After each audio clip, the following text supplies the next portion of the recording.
વાત કરીએ હવે જમ્મુ કાશ્મીરની જ્યાં આગળ ભારે હિમવર્ષા વચ્ચે પણ સેનાએ ઓપરેશન ઓલ આઉટ યથાવત રાખ્યું છે। શ્રીનગરના બડગામમાં વરસાદ અને હિમવર્ષા વચ્ચે સેનાએ 2 આતંકીઓને ઠાર કર્યા છે।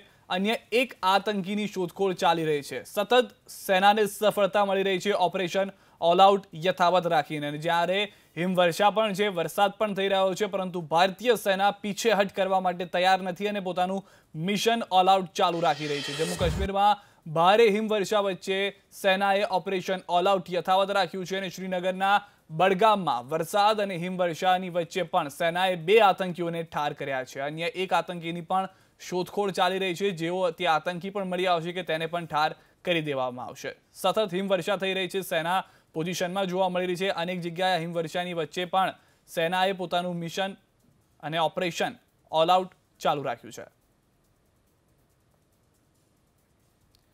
આ દ્રશ્યો આપ જોઈ રહ્યા છો, ભારે હિમવર્ષા છે, અનેક જગ્યાએ વરસાદ પણ થઈ રહ્યો છે। સેના પોતાની રીતે મિશન ઓલ આઉટ યથાવત રાખી રહી છે। જે હિટલિસ્ટ બનાવવામાં આવ્યું છે તે હિટલિસ્ટમાંથી અનેક આતંકીઓને તો મોતને ઘાટ ઉતારી દેવામાં આવ્યા છે।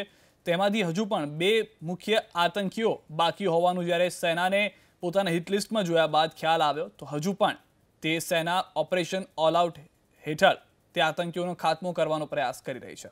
સતત બરફવર્ષા થઈ રહી છે, જોઈ રહ્યા છો આપ। ટ્રક, ગાડીઓ તમામ જગ્યાએ બરફ જામી ગયો છે, પરંતુ આટલી ઠંડીમાં, આટલી હિમવર્ષા વચ્ચે પણ ભારતીય સેના પોતાનું મિશન ઓલ આઉટ ચાલુ રાખી રહી છે।